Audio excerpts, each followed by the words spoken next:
कि फर्जी loan app की फिर से हो रही है वापसी, जिसके बीच अब आरबीआई काफी बड़े एक्शन में है। आरबीआई ने ऐसे ऐप्स की लिस्ट तैयार की है और इस लिस्ट को जल्दी सरकार को भी सौंप दिया जाएगा और फिर उनके खिलाफ एक्शन भी लिया जाएगा। अम्बरीश हमारे साथ है, लगातार ऐसी कई खबरों पर को ट्रैक करते रहे हैं और हमने बाकायदा इस पर एक बड़ा ऑपरेशन भी चलाया, ऑपरेशन हफ्ता वसूली। अब एक बार फिर से जी बिजनेस की मुहिम का बड़ा असर देखने को मिल रहा है। कई बार हमने इम्पैक्ट देखा अपनी इस खबर का, इस बार क्या खास है ये जरा समझाइए अम्बरीश। प्रति देखिए, फर्जी लोन ऐप्स का मामला सबसे पहले जी बिजनेस उठाया था और इसके बाद सरकार लगातार इस पर एक्शन लेती हुई दिख रही है। अगर हम सरकार की बात करें तो पिछले साल लगभग 100 ऐसे ऐप्स को बैन किया गया था। लेकिन जब भी इन ऐप्स को बैन किया जाता है, एक नए नाम से, एक नए डोमेन के नाम से वो वापस एक्टिव हो रहे हैं। और सबसे ज्यादा समस्या हो रही थी उन लोगों को जिन्होंने कभी इन ऐप्स के साथ कोई संपर्क रखा था या फिर कोई कर्जा लिया था, क्योंकि वो ऐप्स बार बार उनको धमका रहे हैं, उनको उनके फोटोज वायरल करने की धमकी देकर उनसे पैसा उगाही कर रहे थे और इसलिए कई सारे लोग आत्महत्या कर रहे थे।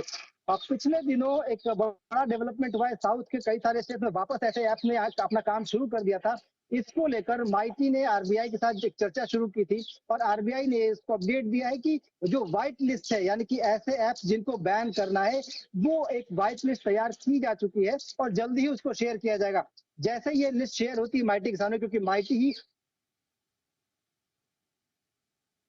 इंफ्रास्ट्रक्चर, आईटी इंफ्रास्ट्रक्चर पर चलने वाले किसी भी रोजगार के लिए, तो माइटी उन ऐप उस वाइट लिस्ट के हिसाब से गूगल और एप्पल इन दोनों के है, क्योंकि इनके दोनों के सबसे बड़े प्ले स्टोर है, इनको एडवाइजरी जारी करेगी और साफ ताकीद करेगी कि ये सारे ऐप्स को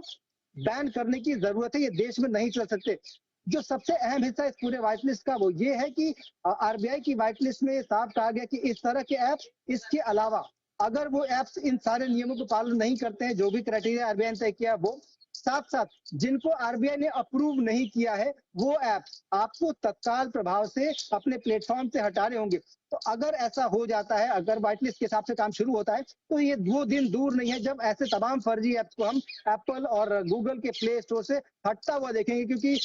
जैसे ही ये एडवाइजरी, जैसे ही व्हाइट लिस्ट जारी की जाएगी, उसके बाद मात्र 30 दिन का एक समय दिया जाएगा और उस 30 दिन के भीतर दोनों ही ऐप स्टोर को, वो ऐप्स को डिलीट करना होगा और इन्फॉर्म भी करना होगा आरबीआई को और माइटी को कि हमने वो ऐप्स को हटा दिया है और उन ऐप्स, उनसे मिलते जुलते ऐप्स या उस डोमेन के किसी भी ऐप को हम अपने प्लेटफॉर्म पे कोई जगह नहीं देंगे। अगर किसी भी डिजिटल लैंडिंग एप्लीकेशन को प्लेटफॉर्म पे जगह मिलती है तो वो सिर्फ वही एप्लीकेशन होगा जो कि आरबीआई से अप्रूव्ड है। इसका दो फायदा होगा, पहला तो ये कि लोगों को जो ये फर्जीवाड़ा हो रहा था उससे बचेंगे वो, और दूसरा ये कि ऐसे तमाम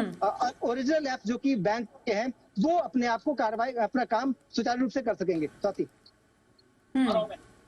धन्यवाद करेंगे अम्बरीश आपका इस पूरी खबर पर ज्यादा जानकारी देने के लिए।